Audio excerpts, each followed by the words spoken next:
Let's go! Oh god, I gotta mute that audio. Hi, live from Nerd Bacon HQ in the central portion of America's heartland, or the face if you go with the Mimel technique. This is the Level Up Lariat podcast, brought to you by three fuzzy... I'll get that later. Thank you. The three fuzzy-faced fellas from Bacon.com. I am Jeff, a.k.a. Jefferoth from Bacon.com. And I'm Dave the Watchman, also with Bacon.com. And I'm Level Up Justin with Bacon.com. It's like we're all together. It's Mimel, the Minnesota, Iowa, Missouri, Arkansas, Louisiana. It makes a person on the map. It does. Look at the map, Dave. I didn't know America was a giant transformer. It was. It makes it way cooler.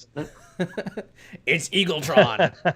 Yes, welcome to Level Up Lariat Awesome. podcast here at twitch.tv/nerdbacon, the only podcast that will talk about professional wrestling and video games from three guys from the Midwest who love both things, who work for a company that's based on a pork product. That's right. Finer things in life. We are the most sophisticated. Prove me wrong. We took a break last week for personal issues. We won't get into any of that, but we took a week off, recharged some batteries. We're feeling a bit better, back in the groove of things. And fellas, how we been? Not too bad for me. Yeah, just. I say you look way different now that you got boxes everywhere. And how's the moving happening? Yeah, it's coming slowly. I haven't set an actual date, but I got to do it, and I really want to do it at the end of April. So you just got to do it. I know. I got to rip it off like a Band-Aid. I just hate moving. Hate it. Yeah, moving sucks. But at least you're doing it in the spring, or in Iowa we call it like the post-winter winter. Exactly. So it will not stop snowing or raining. Third winter. God. Tomorrow will be like in almost the 60s. We may actually see some sun. Yeah, I heard that. Holy crap. We will see. It remains to be seen. Yeah. Justin, how are you, my friend? Everything's going well. Kind of ready to get back to action and see how things go. And we sounds like we got a pretty good show lined up here today. Yeah, shall we kind of just jump in with what we got happening? Yeah, might as well. Let's as we start every show, we dive into the world of professional wrestling. Some news from the Titan Sports Stamford, Connecticut area. Nothing happened in wrestling in the past 2 weeks. Fake news. Hashtag the worst. All the words, all the best words. We have a new entrant into the Hall of Fame. The Hall of Fame is now going to be about 10 hours long. Oh, Jesus, yes. As the world's strongest man, Mark Henry, gets his due and gets called into the Hall of Fame. Yay, good very for him. well deserving. I think he should have been announced sooner than this, but it seems like an afterthought. But he totally deserves to go in. He's been there since the late 90s. Nation Domination, Sexual Chocolate, which was the best theme song he had. Hey, girl. You know, I gotta beg to differ. Baby. I really liked Somebody's Gonna Get Their Ass Kicked. In fact, that has been my my ringtone for the past 5 years. Nice. Yeah. The Hall of Pain stuff that's he a did good was one. the Hall of Pain stuff he did at the very end was very good. Right. Yeah. And the fake retirement only to kick John Cena's ass was great. Who can forget him? But I loved the Sexual Chocolate stuff. I thought that was really cool. Even though him and Mae Young had intercourse. That was a little weird. It was a little weird. But they had intercourse, and it resulted in her giving birth to a hand. Because professional wrestling. That was the But here's some of the best Attitude Era stuff you could see. That was interesting right there. Mark Henry's great. He really blossomed into a fantastic performer, and he was just willing to dive into whatever they gave him, even if it was something as ridiculous as him going with Mae Young. He still just put everything into it, put his heart and soul into it, and made something really special. And you're right, Jeff. His Hall of Pain stuff at the very end. I loved that World Championship run he had towards the end of his career. I was like, that's Mark Henry's the man. So I believe he was even ECW champion there when they revitalized ECW there for a bit. I thought he was champion. He might have been. I was kind of out of the wrestling world at that point. I was too. Yeah, but Mark Henry, God bless him. Good to see him in the Hall of Fame. Yeah, he's been a great ambassador for the brand since he retired, and he's very well deserving. My biggest concern is this Hall of Fame speeches. They're going to take forever, and already in a weekend that's going to be full of the Hall of Fame, NXT, WrestleMania main event itself. You're going to have Ring of Honor stuff there. You're going to have people doing the live podcast up there. Yep. I have friends who podcast in Iowa for professional wrestling. They're going down there. May want to pick their brain a bit down when they get to Nolans, when they get back from Nolans, so they come back in one piece, hopefully. Probably still hungover. But it's shaping out to be a pretty good weekend. And the more WrestleMania matches come together, I'm like, okay, I'm feeling better about this card.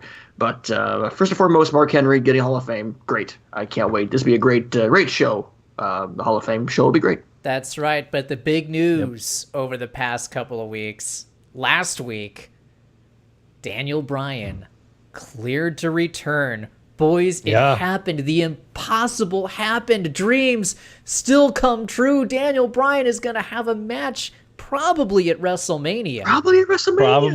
It's looking that way. It's looking like he's going to be in a tag match with Kevin Owens and Sami Zayn. Now, I thought for sure he'd be tagging with Shane McMahon, but I'm hearing that Shane is actually injured and is not available for WrestleMania. Oh. Yeah. This is finally where Ty Dillinger gets it. Oh my God, yes, 10, yes, 10, yes, I'll be perfect. That would be pretty cool, but he's already committed. Biggest chance in the company. He's already committed to the Andre the Giant Memorial Battle. Yeah. So is broken Matt Hardy. Yeah, that really is a bummer. Yeah. But Daniel Bryan, he's cleared to go, and he's cleared to in-ring action.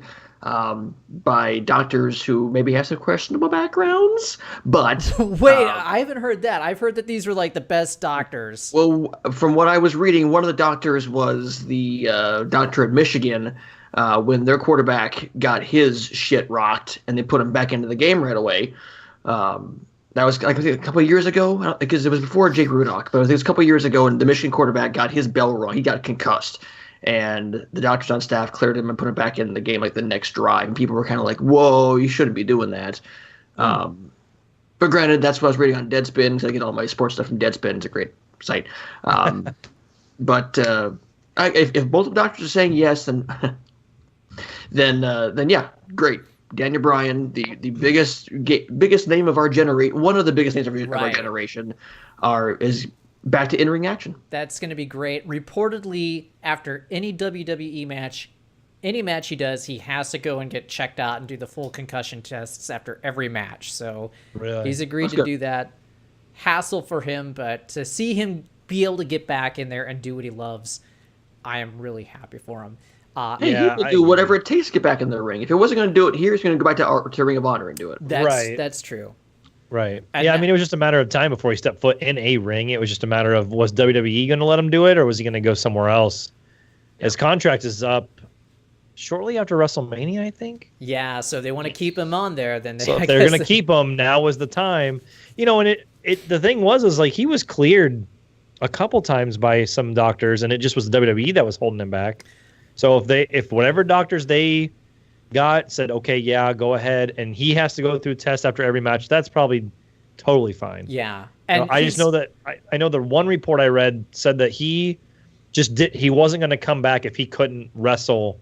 He does supposedly say he is gonna wrestle a little bit of I wouldn't say condensed. I don't remember the exact word they used, but maybe not as dangerous of a style. But he did say if he couldn't at least do what he normally does, I mean, most of it, then he wasn't going to come back in WWE. But so they must have agreed on something, right? Well, I expect them to handle him with kid gloves, basically. Yeah.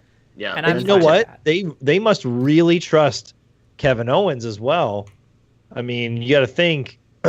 Not only did he get to headbutt the chairman, like legit headbutt the chairman. Yeah, blood from the forehead. Yeah. Blood from the forehead headbutt, and then obviously do different things with Shane, but then also, you know, he power bombed Daniel Bryan, especially even off the ring apron. So I mean, obviously, kudos to him as well. But yeah, Daniel Bryan coming back, that's huge news. That's giant. And that's made awesome WrestleMania for me. Yeah, sure. I was getting excited, but Daniel Bryan coming back has just put it over the top. And I know it's not going to be the greatest match in the world, but to see him get to come back after all that he's been through, especially getting to come back in the city where he had that magical championship win at WrestleMania 30, I mean, it's a storybook ending, really. It's a storybook ending to Right. the storybook ending. It's just beautiful. And it just shows you never give up. Right. Great. Absolutely Thank you. right. Thank you, John Cena. Well, I mean, yeah, just listen to John Cena, which, perfect segue for a later thing. But anyway, good thing for, like you said, never giving up, because the guy got in really good shape. He started doing powerlifting, like Olympic style powerlifting there for a while, and just kept saying he was never going to, he was going to be in the best shape possible for his age.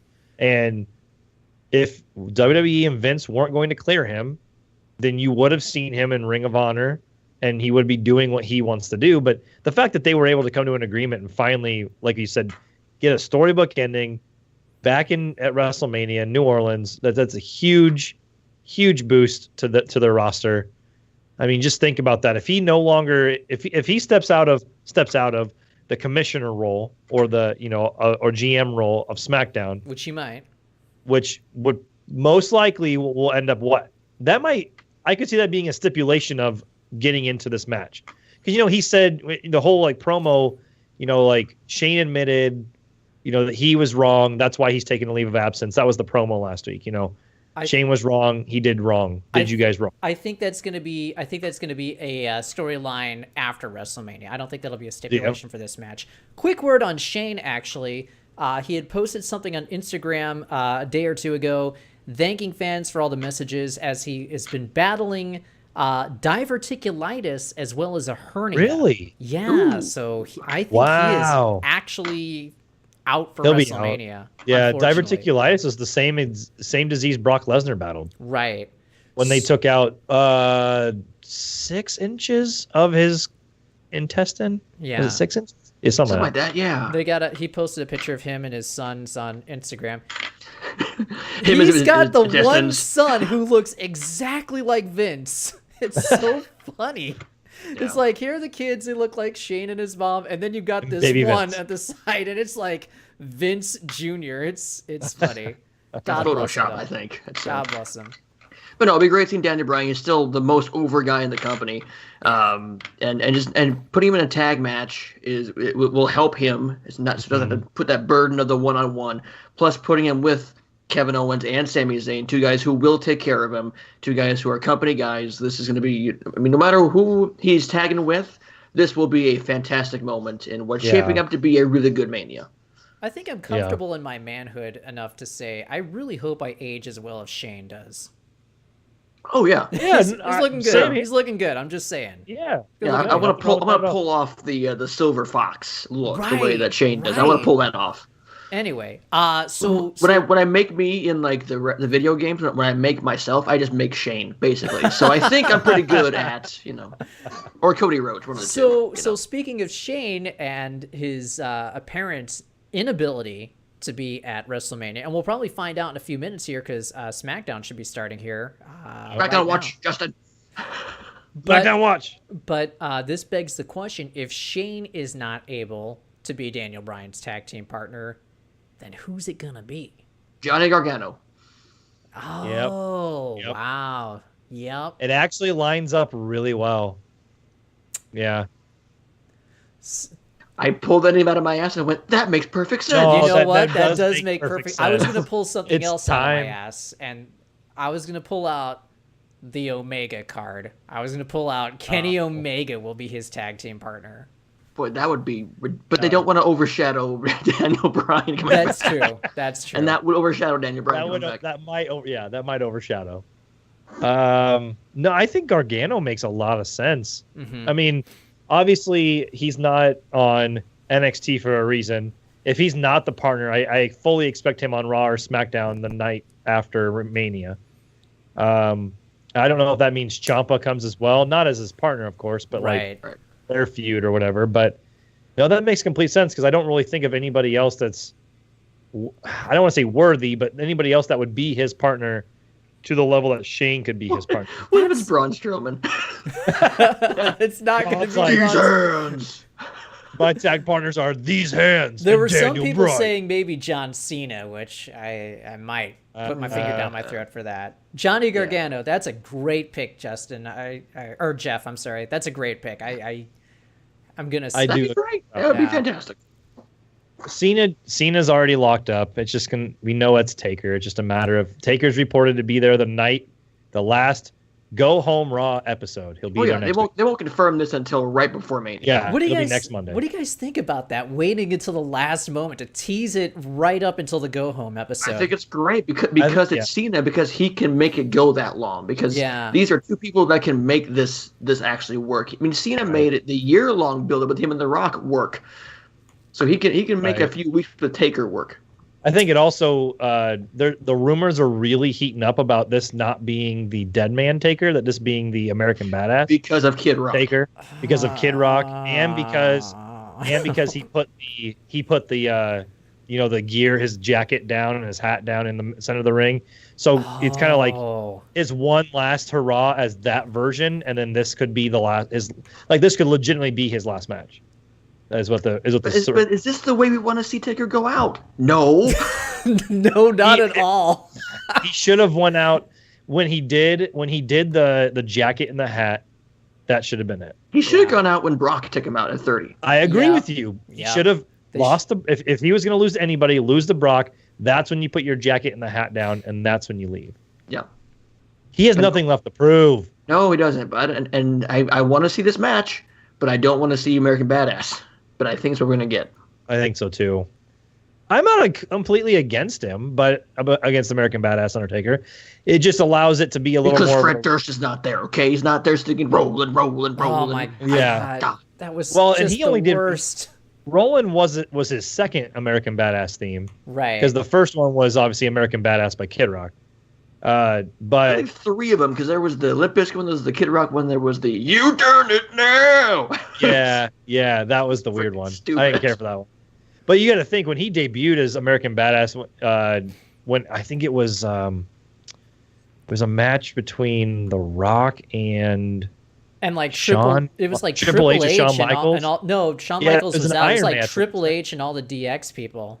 Yeah, it was like an Iron Man match or something like that, right? No, it was. I think it was on Raw. It was on SmackDown. I think back when SmackDown. No, it was a pay per view. I'll look it up. But either way, when he debuted, that really was hype. But this is the way that, like, because Cena's not, as much as he's an over the top character, he's kind of on that realism side. That whole like ruthless aggression. I am like a reality show kind of person.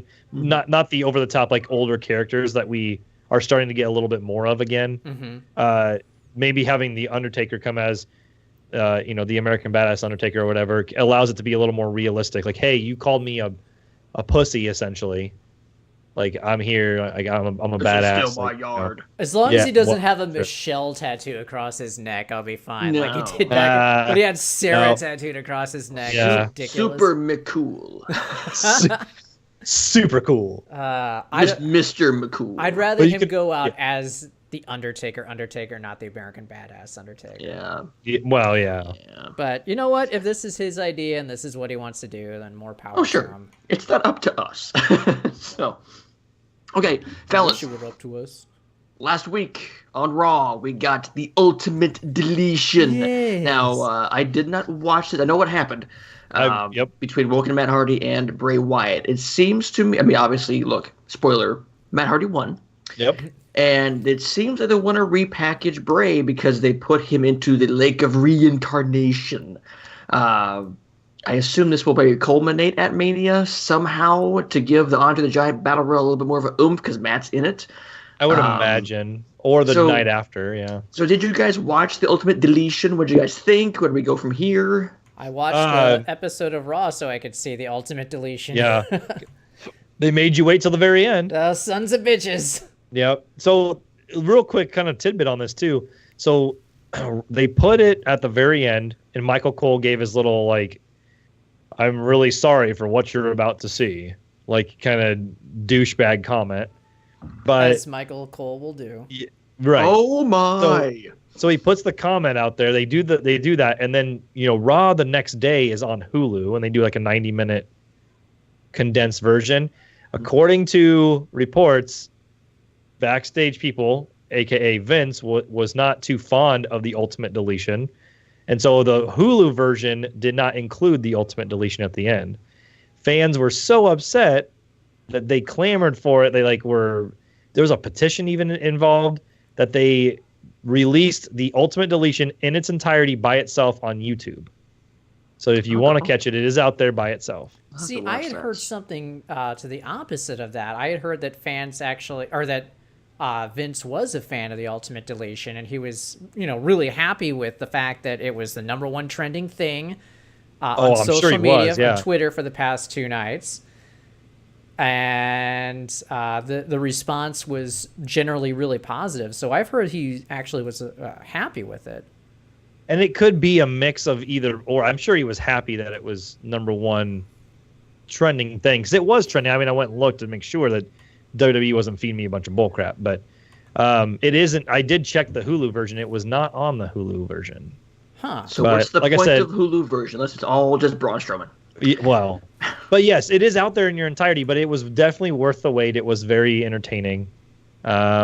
They did, I mean, if Dave wants to kind of chime in too, because he obviously watched it, they covered a lot. There was even a Brother Nero sighting. There was a Brother Nero sighting. Was he in jail for DUI? He was not in jail for DUI. So, Dave, what was your favorite part of the Ultimate Deletion? First off, I will say that the Ultimate Deletion was not as good as the past deletions, past stuff. Right. So that's unfortunate.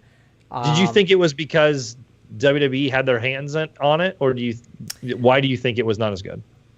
I don't know if it's because I think WWE had their hands on it to the extent that they toned it down a little bit and made it a little bit more about the actual fight instead of the ancillary side stuff. Can I freestyle a guess on that question Justin just asked? I think because TNA knew that it was the best thing that they had going, they put all the momentum behind it. Sure. WWE knows that it doesn't involve Roman Reigns. So let's not put our entire thing behind it and make it the biggest thing going. TNA did that because it's basically all they had.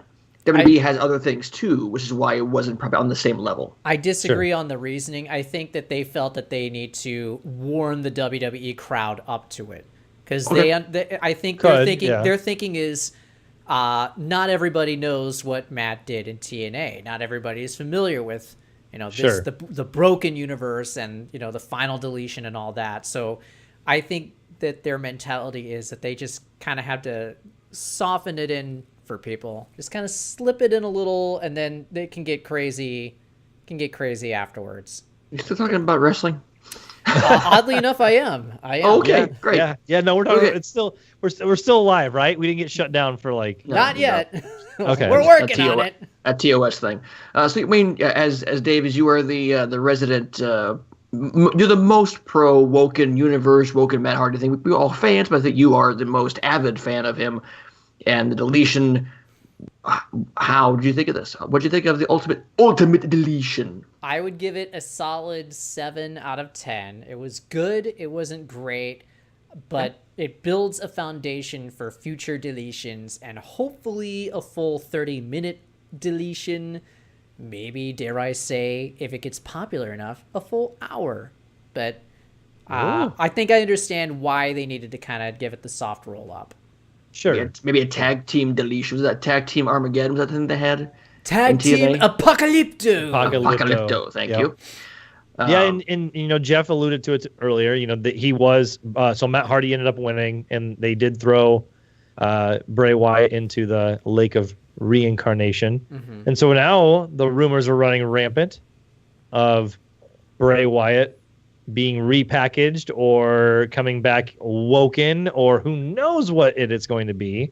He did tweet shortly after, or finally tweeted something about, somebody or something failing him, and it was kind of a weird tweet. You have to go check it, Bray Wyatt's Twitter out there.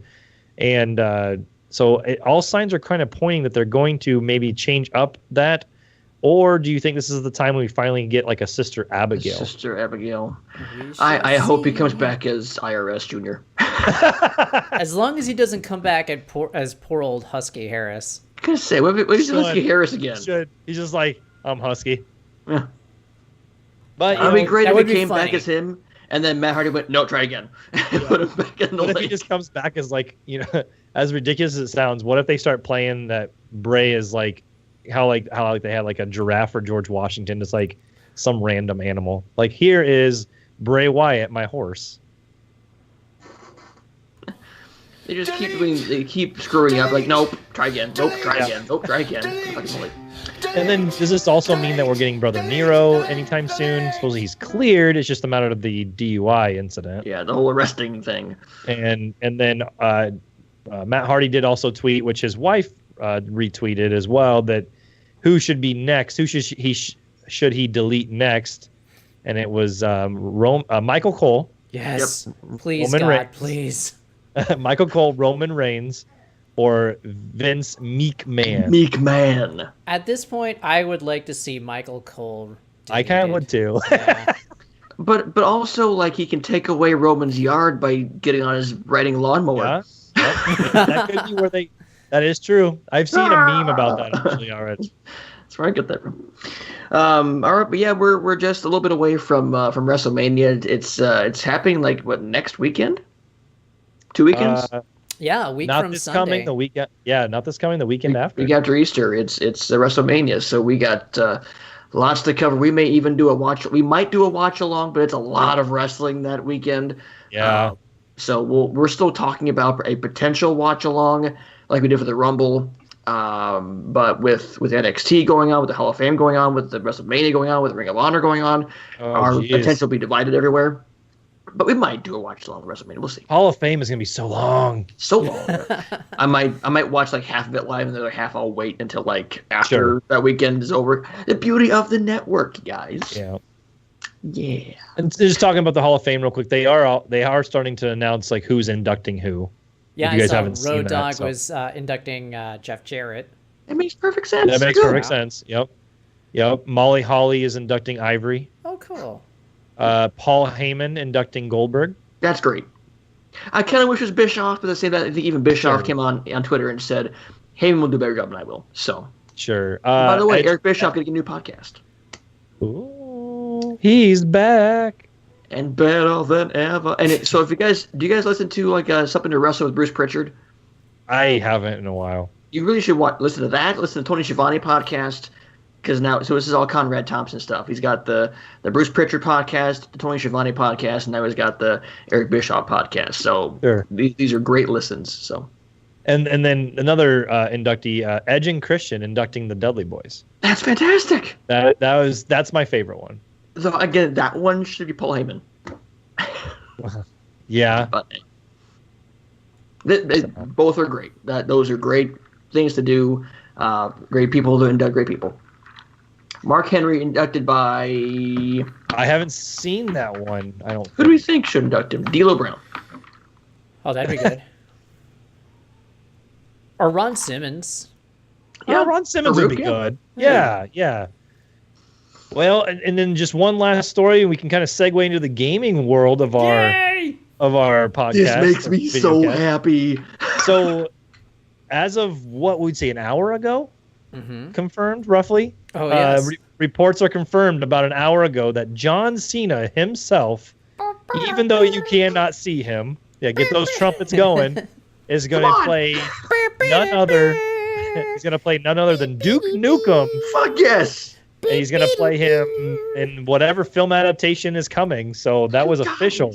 You guys, John Cena is playing Duke fucking Nukem. That's pretty awesome. This is really good. It's going to be kind of weird to hear him like use foul language that he hasn't used on TV in so long. I hang out with strippers and stuff. Yeah. He's in that movie Cock Blockers. Or sorry, just Blockers. Blockers, so yeah. He might be... There's a cock in there somewhere, but it's Blockers. Yeah. So are we still live? Are we still good? Some language in there. But man, this is fantastic. I'm like the champion of Duke Nukem here. I realize that he does not work in 2018. Actually, he probably works extra in 2018 with what's going on in the society. Extra credit. Yeah. I realize Duke Nukem Forever is a shit game. But I still have my original copy because it was promised to me for like 15 years. But I think there's always stuff. I'm a champion of Duke Nukem. He's a great character that echoed a great time that you can morph into this stuff. And then you put John Cena as Duke Nukem. Oh, I cannot wait. Yeah, it's a pretty interesting and cool fit. I like it. Man. I could just see, like, in the future after Duke Nukem comes out in the theaters, and then there's another Duke Nukem game inevitably from the White House. I wasn't sure about these violent video games, and then I played Duke Nukem. That is a true American hero. That is a true American patriot. Jesus. There were strippers and porn stars. It was fantastic. Oh, I'm into it. Yeah, this is gonna be great. This is gonna be great. So I mean, as long as John St. John at some point, the voice of Duke Nukem is in the game somewhere, in the movie somewhere, just a little cameo. Yeah, I'm way in. I really feel that this is the moment America was healed. Yeah. All right. Oh man, what if John St. John does the voiceover for John Cena? No. I mean, that would be great, but no. I kind of hope at some point, like they did with Doom, like do a first-person sequence. Oh, I can see that. I thought that was kind of one of the good parts of Doom was that whole first-person thing and the chainsaw, and I agree. That was kind of cool, but it's a bad movie. Doom's a bad movie. Doom's an entertaining movie, but not a great movie. No. Anyway, fellas, before we get banned from Twitch, shall we switch gears? Talk about video games. Let's do it. Let's Fantastic. do it. Let's do the video game talk. That's what we're talking about, right? Where should we start? Let's guys, I played some Sea of Thieves. You That's the did. video game fanfare. All right. I played some Sea of Thieves recently. Okay. I would love to share my thoughts about Sea of Thieves. Let's hear your thoughts versus maybe what we have been reading, hearing, watching, listening. Go. Well, share your thoughts with what I felt about the alphas and the betas. Sure.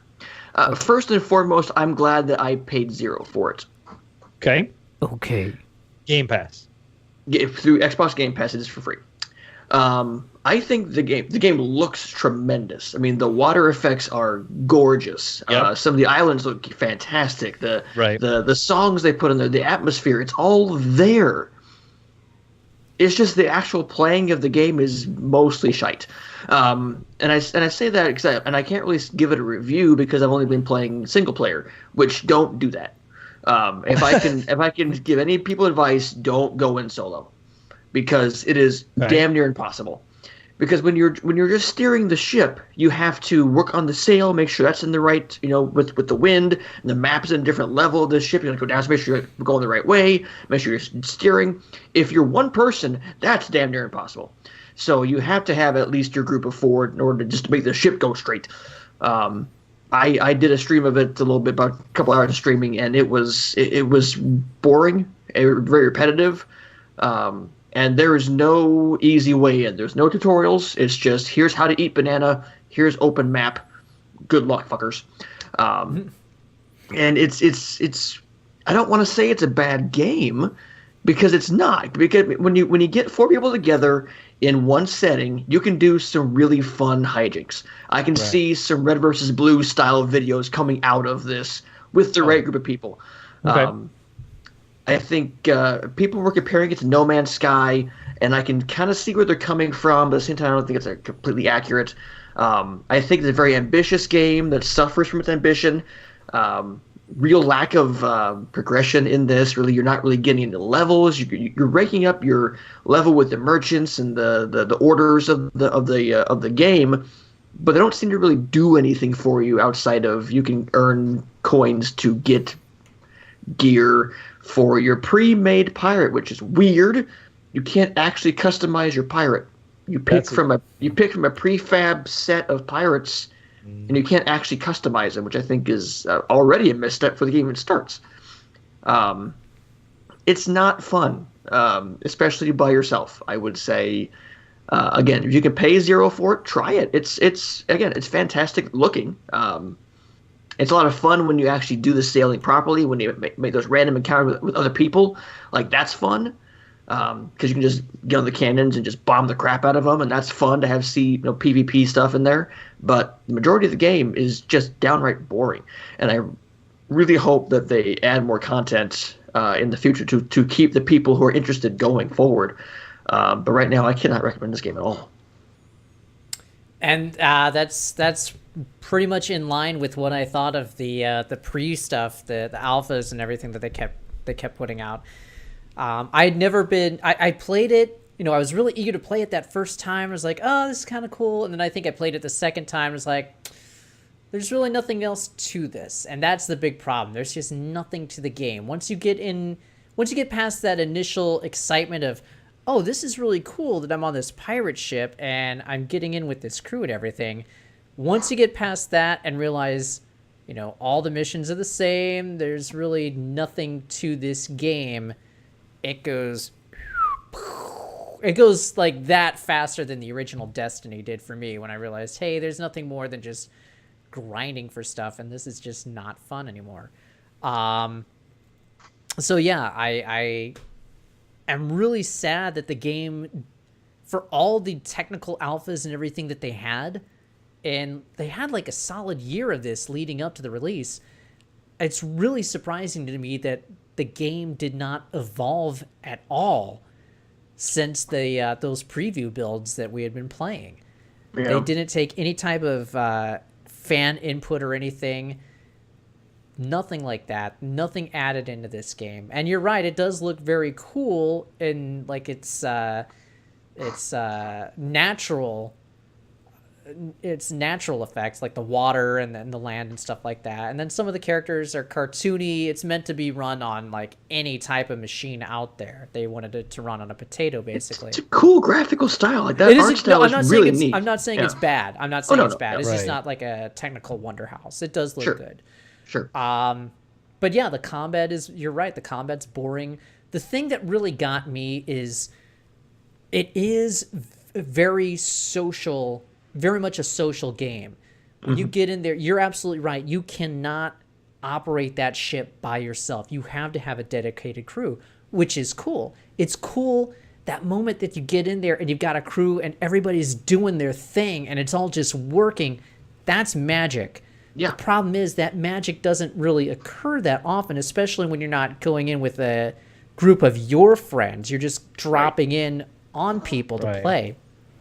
And the bigger thing to me on this was that this was a game that you absolutely need to have people all playing with their headsets. And a lot of people are kind of shy about talking online unless you're like a 12-year-old calling everybody, every name in the book, and nobody wants to play with them. So So the problem that I experienced during these technical alphas and everything was that I would have a headset and then nobody else would have a headset. So when you are wanting to get something done on the ship, you would tell somebody, but then they're either not reacting and doing what you're telling them to do, or B, like nobody's communicating back at you, and so things just don't get done, and then your ship runs into something and you're having a hell of a time trying to get it turned around, and everybody abandons you and you're just on the ship by yourself like an idiot.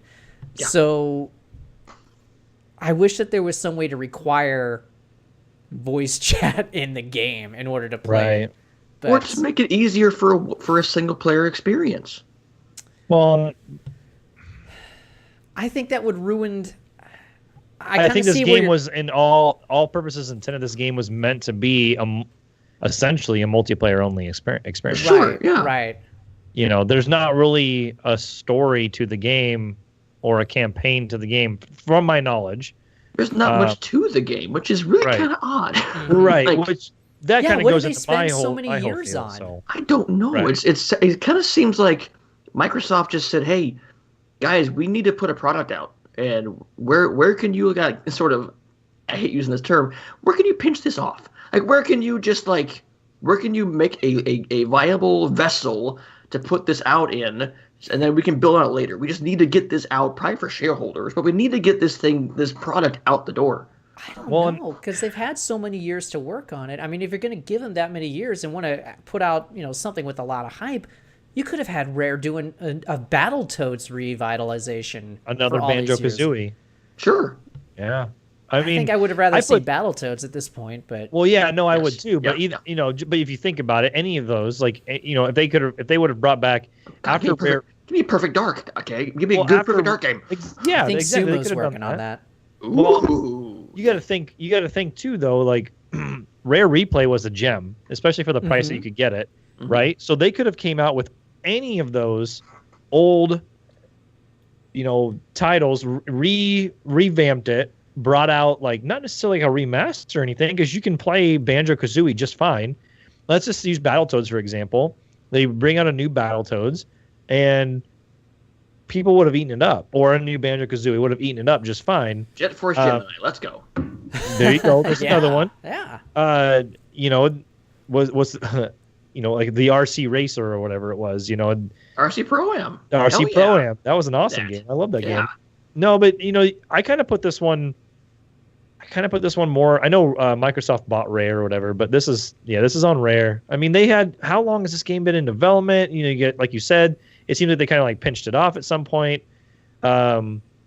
There really isn't much to it. Jeff, I think, hit the nail on the head when he said that it's a misstep right from the get-go. You can't even like kind of not necessarily create your own character, but you can't really modify. It's all preset stuff. That's what people want. People want customization, right? And maybe I want to live the pirate life. Right. And that's why I think Ubisoft's game will be fantastic. And you're right. It very well could be. And just think about it, though. If we had Sea of Thieves and we had the Nerd Bacon Sea of Thieves team, and my character and Jeff's character and Dave's character, all three looked different. We were talking. We were playing. It could be fun in that aspect, just having your own customized character. Now, granted, there's got to be more content there. And that's I purposely stayed away even after getting the invites of like from the alpha and the beta, because I wanted to kind of wait on this one. I was taking a different approach on this one. I wanted to wait until the game actually came out, and then it came out, and I just never had an inkling to play it. So I've watched a lot of streams. I've read a lot to see what people are saying. It's entertaining to watch if you get the right people. True. Maximilian, dude, his channel was playing it. Yeah. Absolutely fantastic. Yeah. But like Jeff said, you play it by yourself, or I don't know, you just get the wrong team together or whatever doesn't work. It just kind of feels like a world of empty promises. They created a big, beautiful box, and they didn't bother to put anything in it. Yeah. Right. And I worry that their thinking is that, we're just going to keep adding content as this thing goes along. But if you don't have a solid launch, which they are not having, if they don't have a solid launch, then no one's going to give a crap about the content that you add in a year later down the line. Right. Just ask Street Fighter V. Yeah. Well, there are some games that break the mold. Street Fighter V kind of had a rejuvenation with the arcade edition release, but I get. Street Fighter V had something else going for that as well, and it had the tournament scene. It had esports behind it, so that sustained it long enough until it got enough content and enough stuff added to it. Sea of Thieves doesn't have that. No. Right. They really pitched Sea of Thieves from day one. And if you even remember the E3 like showing when they were having all the streamers talk with it, and it was kind of like, and we were all kind of like, ooh, this just didn't, like, that kind of felt weird. And it was like, oh, like this streamer was talking to this streamer, and they were talking and blah blah blah. But that's what the game ended up being. Really, it's just a bunch of streamers that you can get into, or a bunch of people that can just get into an open box or sandbox with no content. Now, granted, there's some fun stuff in there. Like I've seen people come across like the Kraken and come across other people and battle each other on ships. And if the teams are actually working together, it's kind of cool, entertaining. But where's the rest? And like you said, if in video games, first impressions are huge. Right. Think about if you don't come out with a launch that's perfect, essentially, you're going to lose so much. I mean, the newness is going to drop. I don't think you even have to come out with a perfect launch. But for an online game like this, you do need to have some kind of hook to keep people engaged with it while you add more bait to that hook. Right. Or tell me how to play the goddamn game. Well, you figured it out in like 10 minutes, and that's unfortunately after 10 minutes you saw everything that there was to see. Yeah, I had to watch videos and watch streamers so I knew what the heck was going on. I do like the fact that like they made you use like your compass, and that you couldn't just like look at the map and see other people's like like arrow and there my person's over there. Oh, you gotta like actually communicate to get to each other and find each other or stay together or whatever. But I'm all for not holding my hand, but like give me a tutorial No. quest. Like here's your first quest is a let's teach you how the game works quest, and you go from there. Yeah. I would love that. Sure. But what is now is I hate this button. tutorials. No. No, tutorials. Just one quick, hey, go to this island. Here's how to steer the ship. Here's what you need to do here for one quest to go to this island. We're right next door. Do this quest. Okay, then you're go. Tutorials, how do I want to put this? Certain games benefit from it better than others. You look at Breath of the Wild; they didn't necessarily have like a hand-holdy like tutorial, but like that whole Great Plateau in the beginning is essentially a giant like getting to explore and learn the game essentially. But you can spend so much time there. Yeah. But then you look at a game that I played a lot of, you look at a platformer, kind of like Cuphead, for example. There's a small, brief tutorial at the beginning. Okay, it took me 2 minutes, got through it, but I'm done. Unless you're whatever that guy's name is that couldn't get through it. And then you get another game that I played a lot of, an online game, Dead by Daylight, has 0 tutorials. So if you have no idea what you're getting into, it's tough. That game could have used a brief tutorial to explain what the hell the game was like. So if you're a brand new person, And with Sea of Thieves, I didn't need a hand-holdy tutorial, but like you said, for someone going in, brand new... Give me more than here's how to eat banana. Maybe the design choice of not giving a tutorial wasn't to encourage you to communicate with the crew people that you meet. Could be. And I agree with that design choice because the game needs a lot more communication. And I think that's the big thing that's lacking. Fine. Right. But if I'm playing single with you player... But... You're not supposed to play single player. No, I know. In that game. Then don't give it an option. Then don't put that option in the game. They should have made it multiplayer. I mean, unless there's like a single player, like story or campaign or quests or missions that you can go do, that single players can do. For like it's not like I have to be able to sail the ship across the sea by myself because obviously we know that's not going to happen. But yeah, I do agree with you, Dave. Single player should be resigned to just scrubbing barnacles off the hull. You should just be in a port with like a big stick, and you're like, I gotta get these barnacles off the hull here. That's kind of what I felt I like hope I was somebody wants to play with me. Arr. I yelled at them more when I got to bed. Yar! I hope someone wants to play with me.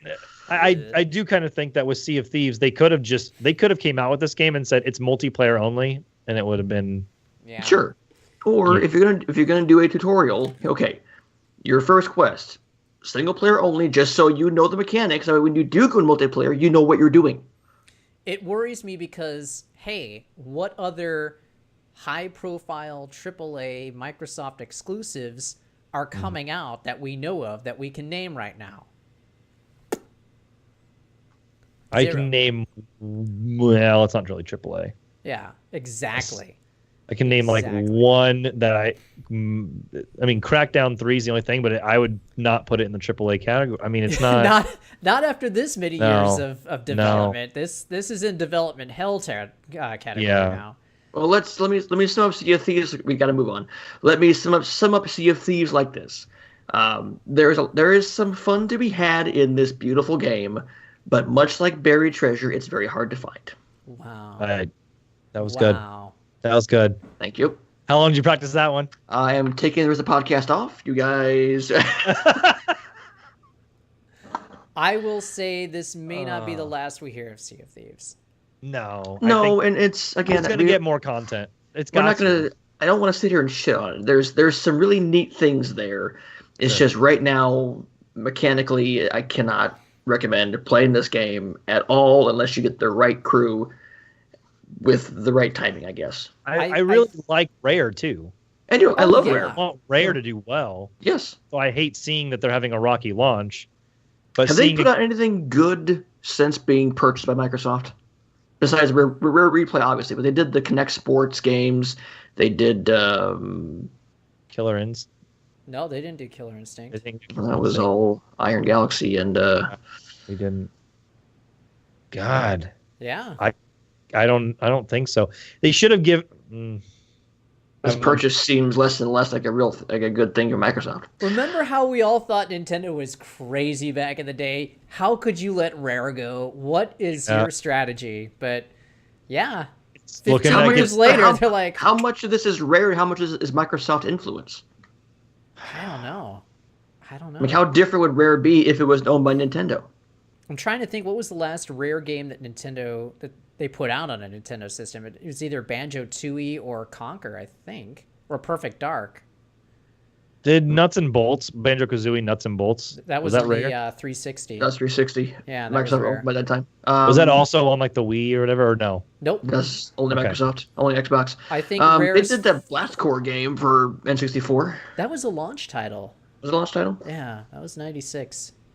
They should have. You know what? I'll go ahead and say what I was going to bite my tongue on earlier. They should have, as beautiful as this game does look in the art style, this makes me think that they should have given, if Microsoft bought the rights to, or let me take this back. When Microsoft bought Rare, they should have maybe given them a chance to do something with Fable.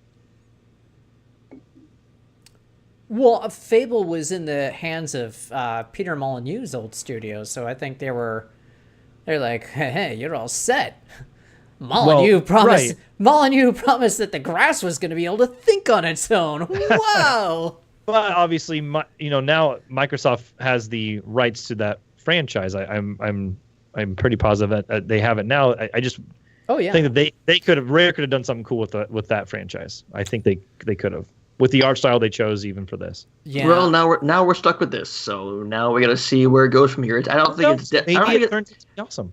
I don't think it's dead in the water by any means. I don't think it's sunk. No, the game has. I think the game has a future, and I think it's going to be a surprising future. I just hope that that future is able to be realized in spite of the emptiness of the launch. Let's shift gears because we're going to get long in the tooth. Another game that is free to play and involves Game Passes is Fortnite. Fortnite made some headway recently because it had 600,000 people watching one guy and a guy named Drake, the rapper, playing Fortnite on Twitch. That's I have actually a story up for that one. So if you want me to just read a quick blip here. Yeah, can you blurb real quick? Yeah, Tyler TOS. Yeah, Tyler Ninja Blevins. Is that how you pronounce his last name? Blevins? I believe so, yes. So Ninja basically smashed the record for concurrent viewers on Twitch, crossing the 635,000 viewer mark, mostly due to who he was playing with. So he's playing with Drake. He also had Juju Smith-Schuster, who is the young star wide receiver for the Pittsburgh Steelers, and rapper Travis Scott also joined from Gym Class Heroes. So, Twitch has up. I'm reading this again. So Twitch confirmed the new record and said the stream peaked at 628,000 concurrent viewers. So the correct number is still 628,000. I was one of them. I wanted to tune in. As soon as I heard it was happening, I was like, I better watch this because history is being made here. And he's a former Halo pro. Yes, he dropped that for Fortnite. And he's gotten so many subscriptions and everything off of his Fortnite play. He's made like $500,000 in just 1 month. Yes. That's the most ridiculous thing I've ever heard of. It's he was on what am I thinking of? NBCSN or NBC something or other, some news channel. He was on CNBC. Yeah, you're right. Was it CNBC? Okay, so he was on CNBC and reported that he makes about $500,000 a month from that. No, that includes his streaming and YouTube's and sponsors and everything. But to think, man, this guy is making the right decisions at this point. So kudos to him. And I better retract my statement. He's not Gym Class Heroes. I was thinking of somebody else. My bad. Trevi McCoy. That's your I'm name. Looking at. I was thinking a different Trevi. I'm looking at a story here. Do you know how long it took for the player versus enemy or the battle royale mode for Fortnite to be developed and released? 6 months. 2 months. There you go, Justin. You are correct. 2 months from PC Gamer. Wow. They're saying we had just about lost interest in Fortnite, a mildly popular player versus enemy building game when it launched by September of last year. And then it blew up, becoming one of the most popular games in the world in under 6 months. Even the Toronto Maple Leafs are all about it. They have a link to another story at that. And apparently the catalyst for this dramatic turnaround only took 2 months to build. That's according to Epic's Ed Zorbist, who dropped some details on the development of Fortnite's ultra-popular Battle Royale mode at a GDC panel today. He says, quote, "We started working on this just about the same time that Save the World was coming out. 2 months in development, launched in September 26th, so let's do some math. Save the World, the PvE game, launched July 21st. Battle Royale comes out September 26th. That's a total of 2 months in development, most of which happened between July 25th, Save the World's launch day, and Battle Royale's September 26th launch day." Yep. So that is freaking amazing. What? This game is taking over the world. I mean, this genre in general is taking over the world. I mean, between this and PUBG and Paladins getting their mode, and more games, I think we'll see something in Red Dead. You're going to see more and more games incorporating this. Yeah, we're going to see something in everything. Halo. Yeah, whatever the next Halo game is going to have. What if Halo came out with a free-to-play PvE mode? Oh, dude, that'd be great. Yeah. I'd be cool with that. Anyway. Or even if it was locked behind with Games Pass, I'd be okay with that. We've been playing some Fortnite mobile because Justin got the invite and to throw a code my way for iOS. So. How is that? So Jeff and I were actually talking about that when you came back on, and that's what we were saying. We were being friendly and chatting about. It's not terrible. Now, also if you are a fan of these type of games, PlayerUnknown's Battlegrounds is also on mobile, and you can download that. You do not need an invite, just so you know. Also, it's free. Yeah, they're both free. Fortnite is only for iOS devices currently. The Android support is coming soon. My shiny new iPhone 8 I got last week. If you do get invited, you can. And once you played, there'll be a few days later. You'll get invite codes. I got 3, and then I gave one to Jeff, and I played a little bit more, and I got 3 more, so I have 5. But it plays relatively smooth. I mean, I didn't really see. I had only one game where I had a lot of really delay or lag, but on mobile, your shots there's a big time aim assist on mobile that'll lock on, so it'll help you out there.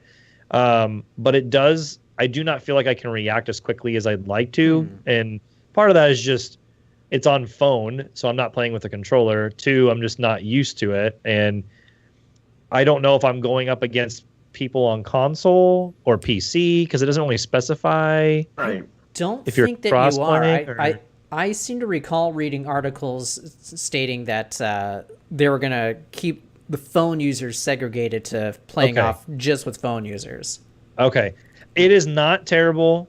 It actually is a lot of fun, and it's quick to just jump into. You can link it with your Epic account. So like my PlayStation Epic account that we were talking about and my phone Epic account are this all in one, which kind of stings because if you're looking at stats, my phone usage brings it down a little bit, but not that I care because I'm not really that worried about it. But yeah, Fortnite on mobile is definitely worth a try. And I had a few games where I even finished in the top 10 on mobile, so it's not terrible. Look, I suck at Fortnite. I realize that's just my fate, is that I just suck at Fortnite. We will teach you the ways, Jeff. I won't. I will say I'm not going to pay for the battle pass. I don't care about costumes. I do like the fact that, hey, if you get level 50, you're like Keanu Reeves. But other than that, you're John Wick. It's pretty cool. Level is it level 100? The top level, you get the Keanu Reeves John Wick skin. You look like John Wick. Yeah, pretty cool. So with this game, I'm sorry. Go ahead, Jeff. A big problem though, children. If you're watching the show, don't play in school. Yes. Because there are teachers already saying, guys, you got to pay attention. Stop playing Fortnite in class. And I'm thinking back to when we were all in school, the way cell phones were. But even then, we couldn't have cell phones in class. So I don't understand why teachers can't just say, hey, if you want to come into the class, your phone goes in this bag. And then after class, you can come get your phone. Right. I would not last long as a teacher. I'm sorry. I think they need to bring spanking back into schools. Some of these snot-nosed little punks just need to be taught a lesson out in the back of the woodshed like we used to when we were growing up. And I also, as a teacher, I would, if you get caught in class with your cell phone out, guess what happens? The hammer of justice is going to smash your damn cell phone. But I was about to win in Fortnite. I was building my fort. I can hear the parents' hate emails already. Good. Okay, yeah. Let me take it. No, I agree. I mean, you got to think, in youth, any youths out there that are listening, when we were in school, and this is going to date us a little bit. I mean, obviously, I had a flip phone back in the day. The best I could play at the time was like Snake or Solitaire. Yeah, we had razors. Yeah, so just don't do it in school. You can do it in between classes if you have time, or a down period, or before or after school, at Study lunch, hall. whatever. Yeah. Back when I was in school, I played with myself. We are still live, so we're okay. No, I mean, just don't. Just make, as much as we all three love video games, and as much as we all three want people to enjoy the things that we love, like, don't do it in school. Just don't. Just stop it. Be smart. Stop ruining stuff for us. Yeah. It's like Pokemon. Remember when Pokemon Go came out and people were getting ran over by cars? Dude, when I lived in St. Louis, somebody got mobbed because they were playing Pokemon Go at 3 a.m. and some guy like jumped him. Yeah. Like, why are you playing at 3 a.m? In St. Louis? Yes. People were crossing the street and getting ran over by cars, and then the parents were blaming everybody else for their kid not paying attention. Yeah, that's the big problem. Parents are too, I don't know, man. Anyway. And we're gonna see that fad again when the Harry Potter game from Niantic comes out. Yeah. Oh, that's right. Yeah. And there's supposedly this fall. See that there's two. Well, there's the Harry Potter game. There's the Harry Potter Go or whatever, but then there's the other one that's coming out that's like Harry Potter more of like an RPG. Like, you create your character and get sorted and all that good stuff. Yep. That's fine and dandy and all, but like you said, just if you're a youth, if you're kids, just don't play it. I mean, I've had people comment on stuff or talk to me and they're like, oh, I think I was playing online. I posted something on my Instagram, and an old high school friend, like, that's all my son talks about in the post is like another Fortnite W or whatever, another Fortnite game. And I'm like, that's cool. Just, be responsible. Just like with any game, just be responsible about it. That's Fortnite mobile is fun to play. If you enjoy Fortnite, just do it on your own time, not when you're trying to study. But back to school kids. Back like what Dave asked, Fortnite mobile and talking about is it worth it and what it's like. It's not my preferred method of playing it. But if it's like, I'm out and about and like, or like say I'm on my own and I just got a little time to kill and I'm not sitting in front of my games, it's not an issue. Yeah, I had no problems. I'd be interested to see if I could Bluetooth a controller to it and if it'd work. Sure. Yeah. Probably. Wreck some fools that way. No, I was kidding. I was going to say, staying on Fortnite just for a second, it's like you guys said earlier, it has blown up. It has taken over the world. Yep. Nintendo had their Nintendo Indies event, and we were certain that I was kind of certain that Fortnite was going to get announced, but it didn't happen. So what do you guys? It's not an indie. What do you guys think? Will Fortnite come to the Nintendo Switch at some point? Yes, absolutely. Yes. Because of how well it's going to mobile and how much Steam is picking up on mobile, I'm guaranteeing it will be on Switch within the next 2 months. So will Fortnite Switch be crossplay with PC and like Xbox? You think? Yes, probably, because they did it with Rocket League. Yeah, I do too. I think that's a very smart E3 announcement, as we were talking about before. It's not an indie game in the sense that it's made by a non-indie. Epic Games is obviously not an indie. So will the Fortnite train still be running strong by the time E3 runs around? Because look at how rapidly that blew up like a pop-up thunderstorm in middle of July. But will it have rained itself out by then? I don't think so, because it's the game of choice for streamers. And I think because it's staying in number one for so long, and because now you're getting mainstream mainstream artists like Drake, mainstream athletes like Juju Smith-Schuster. Nothing lasts forever, though. I'm fully aware of that. But this hasn't even been out that long. Yeah, I mean, it's completely different from when I played it. Like I said, on opening night, the day that it came out for the Battle Royale mode, and I played it, and I was like, I don't know if it's all for me. And then I played it again a few weeks ago for the first time, and I was like, holy crap, this is a ton of fun. Why did I not play it? I mean, the question, will it be around by E3? Yes, guaranteed it will be. Yeah. Will it be around by next year's E3? That's a better question. Depends on the content. Right. It depends on where they go forward from here, because you can't just keep selling. I mean, they're $10 for a battle pass, and you got to do more than just give me skins and what have you. I mean, if they keep updating it and make some substantial stuff in there, then sure, it'll be around for a long time. And just so everybody is aware, you do not have to buy the battle pass. I mean, it's strictly like I will not. It's like seasons. Mm-hmm. So the season goes until the end of April, I believe. You play this season, you unlock as much as there's different like emotes in the game and dances and gear and different stuff, and then you'll reset in the next season and unlock new stuff. Now you can purchase, like Jeff said, a battle pack, and it gets you to I think it's like, I don't know, $20 or something like that for a battle pack. I'm not 100% sure on the price. The battle pass itself is $10 because it's like 900 V points, and basically what it does is it gives you extra perks. Like you get some double XP, you can give it to yourself. You can do a gift double XP to a friend. You get exclusive skins when you level up your character. There's exclusive challenges. Right. Yeah. So like there's exclusive stuff that people that purchase that can do, but you don't have to have that, and you can unlock just as much stuff. It's just, or maybe a little less stuff, but I know people that play the game that don't purchase a darn thing. All of that means nothing, though, if something new and hotter comes along. And I'm You're just right. saying, Sure. what are the chances that something new and hotter is going to come along and supplant it, like Fortnite did to PlayerUnknown Battlegrounds? I think what Fortnite will hang its hat on is, hey, we're free. You can play the entirety of this game and this mode, for free, and it will cost you nothing. Yep. And you can do it on any console and any mobile device. You can do it anywhere you want to. It's free. It's the most accessible game. I consider myself more a PUBG guy. I prefer that style of game better, but I can't sit here and say I'm not intrigued by just booting up Fortnite a couple games, just having fun. Like, right. I like the cartoony style better on Fortnite myself, so I would say I'm a Fortnite guy over PUBG because I've played them both. But I would love that. I would love the art style of Fortnite mixed with the gameplay of PUBG. If I could have Fortnite without all the building crap, because I suck at that. Damn it. That's such a big part. Then that's a game I can get behind. But that is what sets that. That is what. Yeah, I do too. But that is what sets that game apart, because what's it called, the Save the World, the PvE mode. That's what that game is based around, is the building and the tower defense and the surviving. So like that adds a different element that a game like PlayerUnknown's Battlegrounds doesn't have. But they I don't think we're gonna pay money for.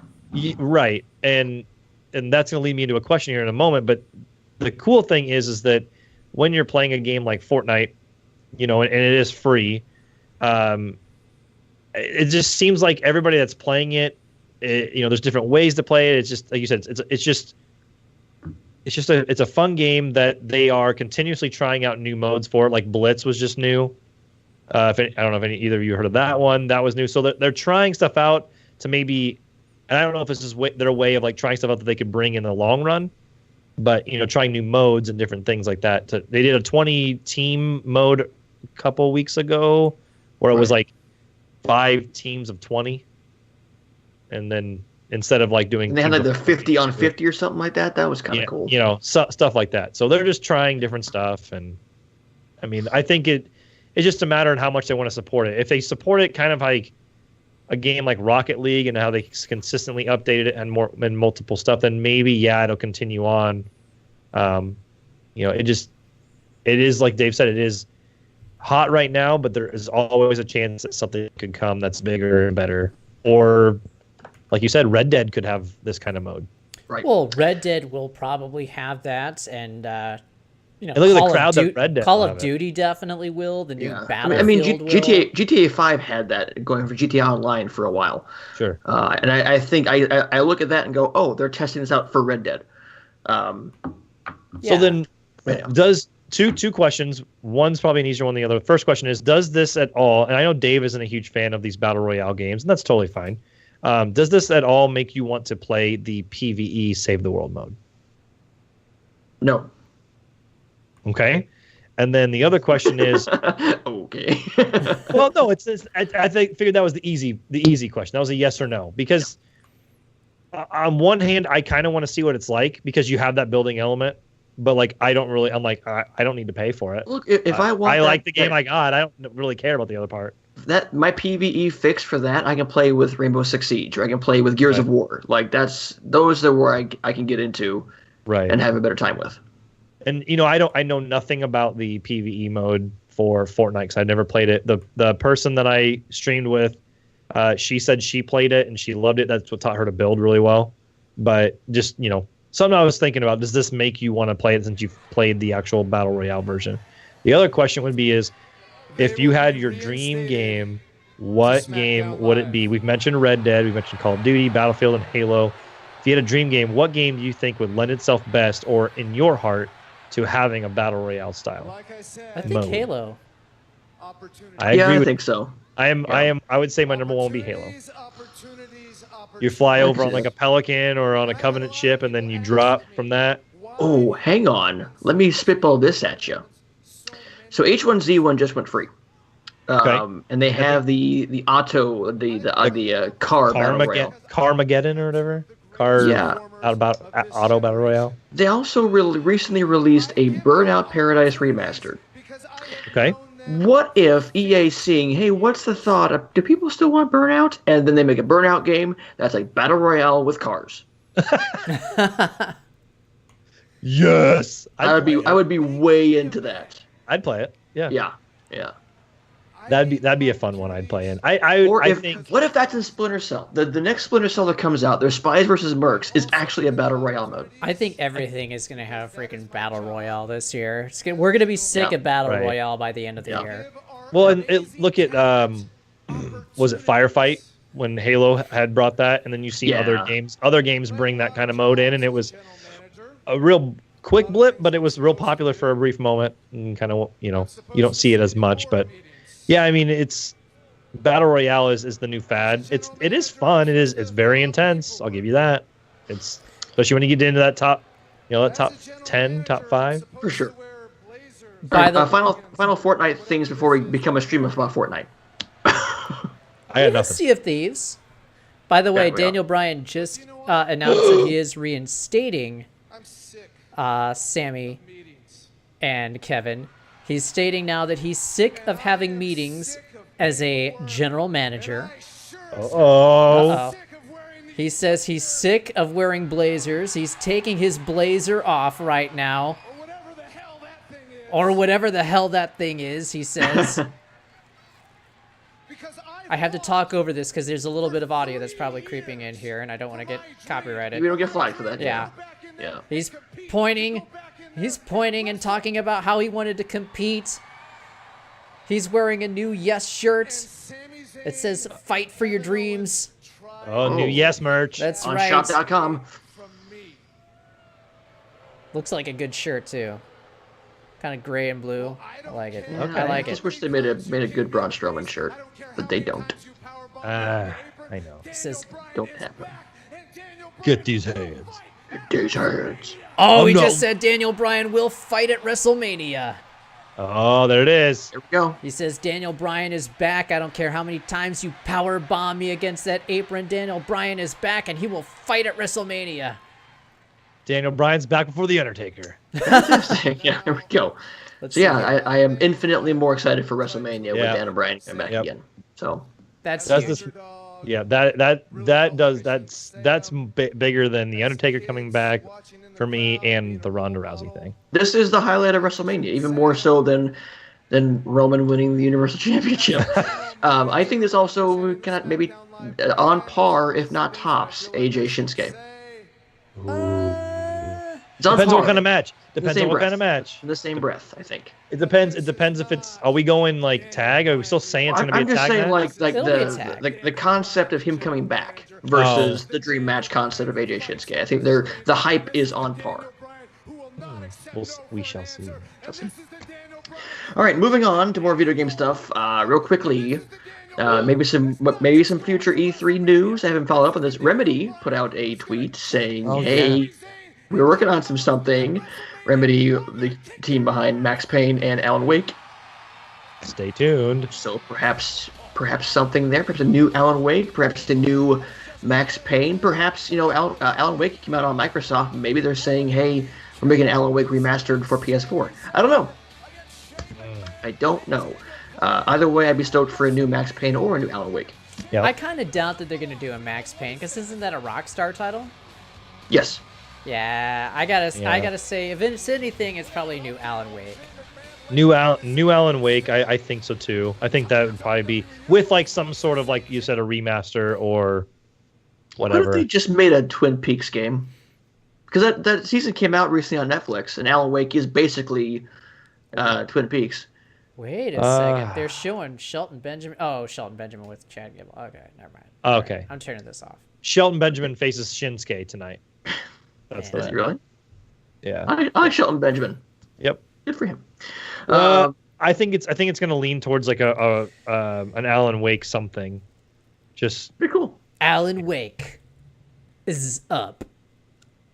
Or maybe they do a collection of Alan Wake and American Wasteland, or American Nightmare on like Xbox One. I go back and replay it. Yeah. I'm gonna say that's Alan Wake 2.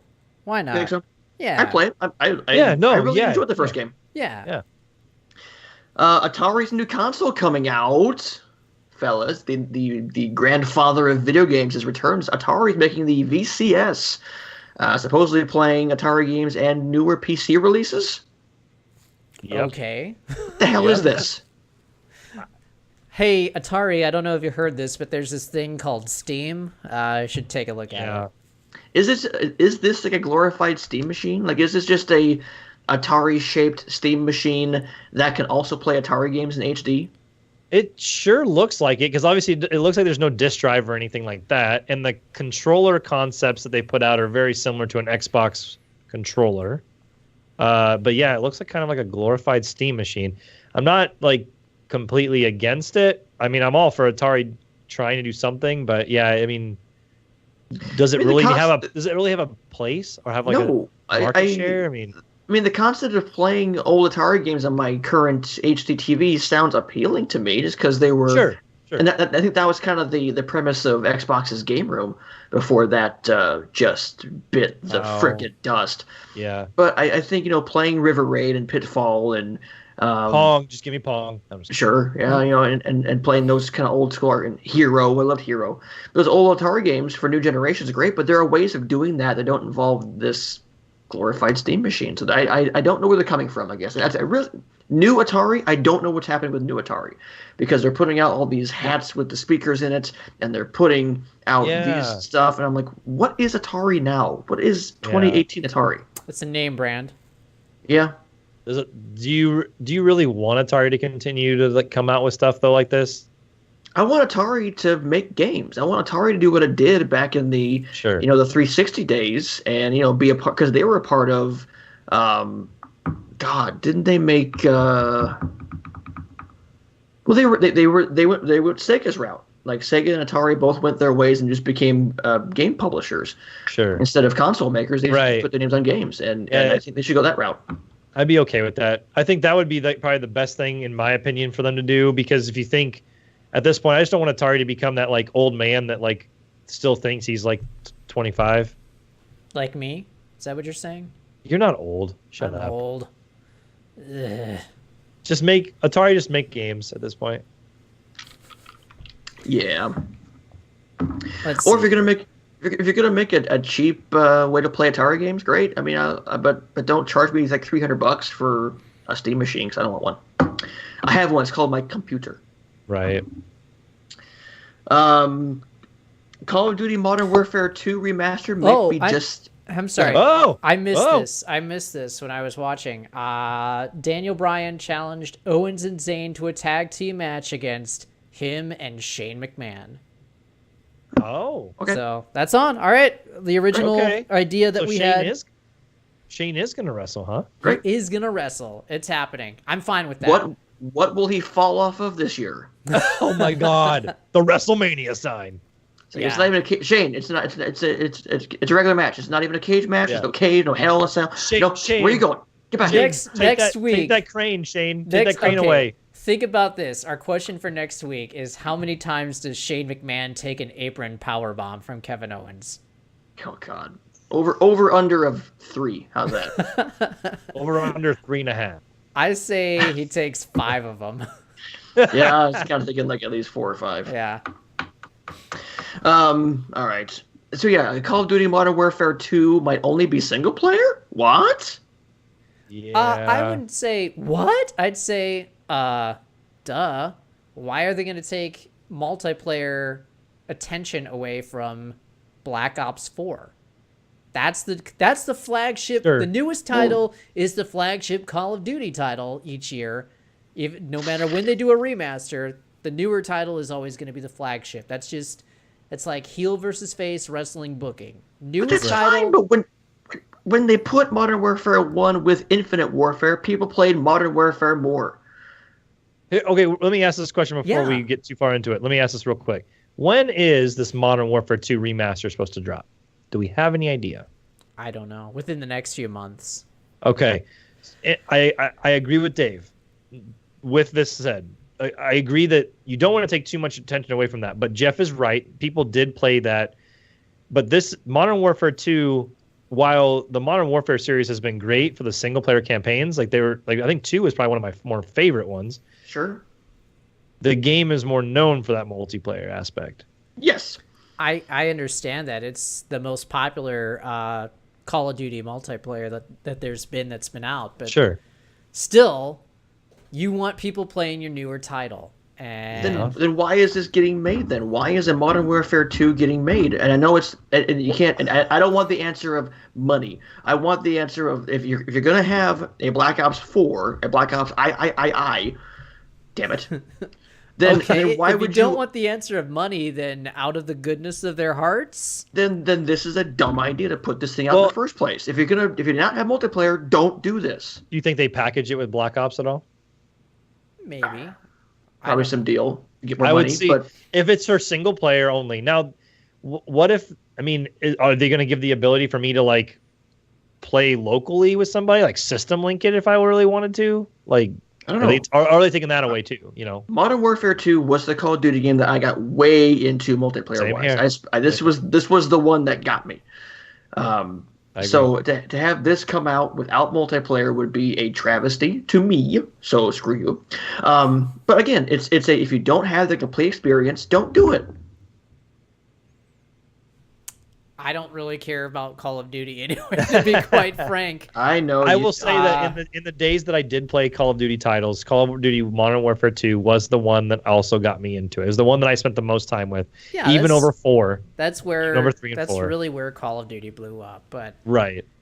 To me, as far as a business decision goes, I think it makes sense. You don't want people foregoing your newer title to play an older title. Smash Brothers, we're looking at you. So yeah. Fine. If you don't want to compete against that, then don't make your own competition.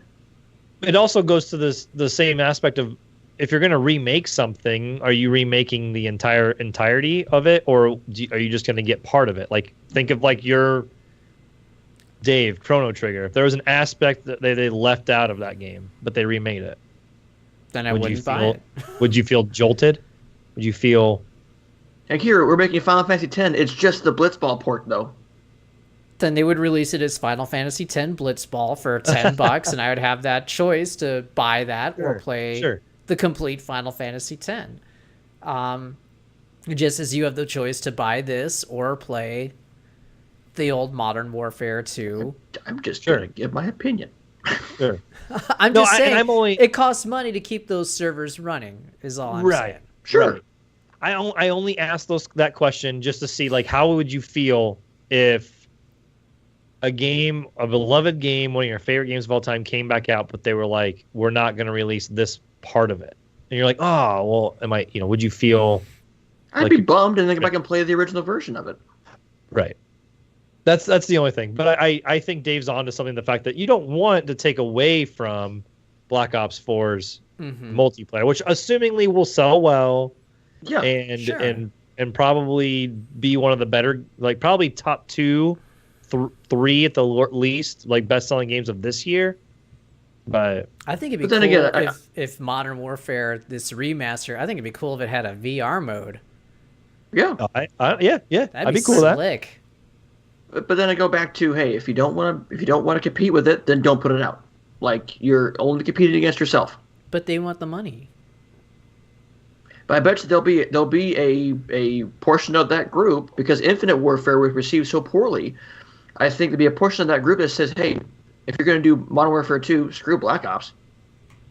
Exactly. That's why they're not going to put the multiplayer in Modern Warfare 2. That's what feeds into that feeds into Dave. Then I don't understand why they're doing this. Then I mean, this seems like a bad cash grab. That's Capcom levels of bad cash grab. It is a cash grab. It is a cash grab at its finest. Because they want money. That's fine. All right. What games we are playing, though, Justin, you are playing some MLB The Show 18. Of course, Nerd Bacon has had a bunch of previews for that. It's right there. It actually looks like a cool box. As much as a Yankee hater as I am, and you are a Boston Red Sox fan, what are you doing? Yeah, I do not care for this steel case box. It's very shiny.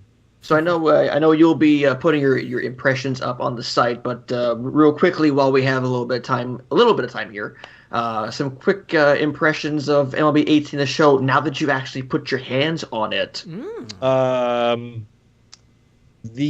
to date, the best all-around baseball game ever released, but has a rocky launch. Okay. Really? There's a lot of server issues going on right now. Huh. Mostly with basically just centered a lot around just online in general. They spent a lot of time and effort building brand new servers into MLB The Show 18. Mm-hmm. That's why they took out, for example, online franchise is not in this game. So if we wanted to do an online franchise, we could not do that. Now, if we wanted to play each other online, that's a different story. We can do that. But that's because they didn't want to just throw something in there and do it wrong. So they had built a brand new servers, but there was a lot of issues with this first pitch weekend. It officially drops tomorrow. If you pre-ordered it, it came out this past Friday. But there's been a lot of server issues. Like when I first downloaded the game, it didn't take very long to download, but I could not connect to the servers at all. Which left me with a few bugs to start. People stuck in animations and stuff like that. Once I finally got the day one patch and got in and did a few things, those were all fixed. So it wasn't an issue. But it is an absolute blast to play. Everything feels a lot more seamless, a lot more realistic. But yeah, I mean, I don't want to get too much into. I want to play a little more before I give my review and whatnot. But yeah, it's definitely, if you're a baseball fan, you pretty much have to get this game. Now, as somebody who spent a lot of time with last year's game, in fact, I've been playing a lot just to get through my Road to the Show seasons. Is this a worthwhile upgrade for somebody like me who spent a lot of time in 17? I would say yes, not only for the fact that you can continue your Road to the Show in 18, so you could just pick up where you left off. Sure. But there's just a lot. Road to the Show has had a lot of upgrades, a lot of off-the-field stuff, a lot of more personal storyline driven stuff. So if you're into Road to the Show, yes, it's 100%. I would say is worth it. It's more of a baseball RPG than it's ever been. Okay. You can no longer make a juggernaut in the sense that your Road to the Show player, if I were to create Dave and make him a shortstop for the Cubs, I could not get him to beat 99s across the board. It's terrible because I am 99s across the board. I was going to say, that's unrealistic then. There's archetypes and strengths and weaknesses. It's very much a baseball RPG. That's fine. Yeah. Well, that sounds interesting. That sounds intriguing. Even though right now in 17 I'm going for Triple Crown. But no, I'm interested to see what 18 brings. I love this series, and I'm interested to see what it's the one sports franchise that I get way into year after year after year. Yep. I play Madden every year to death. The Ultimate Team is my favorite part of those games, but MLB The Show is what I play year after year because it's so much fun. The Diamond Dynasty mode has been updated and is a lot more user friendly. The franchise mode is a lot more user friendly. So if those are modes that have scared you and you're just someone who gets it just to play baseball, give those a shot. They're not that bad. The new program feature where you can unlock all these different legends and it gives you missions to do with particular players or legends, and you have to unlock different stuff, is actually really inviting and not that difficult to get into. It's pretty straightforward and understanding, so not too bad. Well, in the world of real baseball, fellas, predictions on the baseball season. Whew. Well, let's see. Last year's champs were the Astros, so who would have predicted that? Besides Sports Illustrated like 2 years ago. Yeah. Do you remember that? They put out a cover that said, here's your 2017 World Series champions. It was like a 2015 or whatever. Yeah, that was pretty remarkable. Yeah, because they have the Cincinnati Reds winning it in like 2 or 3 years. So we'll see if that comes true. I really don't know. The answer is the Cubs are going 162-0, and they will win the World Series, and they will never taste defeat ever. And Anthony Rizzo will hit 1,000 home runs. Now you sound like the guys who are on Saturday Night Live. The Bears. Savvy D1 says Slugfest 2004 was the best baseball game ever. Oh man, Slugfest were great. Slugfest was great. Slugfest was cool. My personal favorite, MVP Baseball 2005. Yeah. Slugfest was the one with a really cool like home run mode. The Bigs. Bigs. Yeah, the Bigs. Those two had it. I played a bunch of as well the MLB Power Pros, which was like the bobblehead baseball game. That was fun. But yeah, the Bigs had a really cool home run mode. And Slugfest, I think I played a lot more 03 than anything else, but Slugfest was fantastic. I love those kind of arcadey sports games, that and like Red Card, and I love Blitz. I love Jam, obviously. Hang Time I was a fan of. I know those reboots of Blitz and Jam were fantastic. And I really wish there's more to it than that, because NBA Playgrounds is not NBA Jam. Right. No, right. it's not. Those kind of games were, being able to like run into somebody as you're running the bases or something like that. Those are fun. Dude, Midway made that. So Midway made the Slugfest games, so you could do like Mortal Kombat style flying kicks. It was fantastic. Yeah. Oh my god, those games were great. NHL Hits, I played a lot of Hits 02. Golly monkeys. Oh, Wouldn't you man. love like a reboot of Open Ice? Midway's Open Ice. Gosh. I wouldn't mind a redo of Rock the Rink. 04 just seems much more complete, says Savvy One. Yeah. I remember I played 3 full seasons through MLB 2005. Or I'm sorry, MVP Baseball 2005. Yep. Like 3 full, no simulated games, all 162 games. Woo! Those games were good, man. That was a madman. I those liked games were really good. I even liked the college baseball ones. I thought that it had some potential to it. NCAA baseball? Yeah. I think I created like Northern Iowa or something like that. Maybe they were in the game. I played as them. It was one of the two, and I played a lot of the college baseball games. Those were fun. Yep. Or the one, I guess, but no, Slugfest 04 is great. Being someone that really gets into sports games and really likes this. For simulation, MLB The Show 18 to date is the best overall game. It just had some server issues up front. Arcade-wise, I can't really dispute Slugfest. It's a great franchise. I just really liked the home run derby mode and the Bigs, where you would play in like Times Square and stuff. That was great. The pinball kind of aspect. Yeah, that was cool. I really hope they remake Mario Superstars Baseball for Switch. We'll see. We got to see. Yes. We got to see how this tennis game turns out first. That's true. Yeah. SmackDown update. Oh. Yes. Da-da-da. No, that's ESPN. Anyway, Kevin Owens and Sami Zayn have accepted Daniel Bryan and Shane McMahon's WrestleMania challenge. Oh, how sweet of them. And they get, I'm sorry to correct, they also get reinstated if they beat Shane and Daniel Bryan. So that's a wrinkle. Yeah, so they win, and Shane probably turns heel. What if Daniel Bryan turns heel? That would be tragic. He played a good heel, but he's at his. The fans don't want him to turn heel right now. That Or would be what the if wrong choice. What if this is the way to get KO and Sammy on Raw? Could be. There's I got to don't be a think you need him draft on short. Raw right now. Well, you do a trade of talent because then the There's gonna season's be over. Right. There's going to be some sort of either draft or superstar shakeup, right? God Yeah. dang It's it, usually I pretty quick hate after. the split rosters. And you got to remember they're going to all the pay-per-views are the same. Right. All the pay-per-views are one. They're no longer going to be like one or the other. Just keep Daniel Bryan face for the time being. Yeah. Shane turns heel, and then he'll bring in a new commissioner. Monday Night Braun. And who will the new commissioner be? SmackDown? Yeah. There's got to be some legend, right? Shane Helms. I'm just kidding. There you go. That would be pretty There we awesome. go. All right, fellas. I'll tell let's, you, it'll be Hulk Hogan. Oh, yeah, with all the rumors going around. Yeah, it'll be Hogan.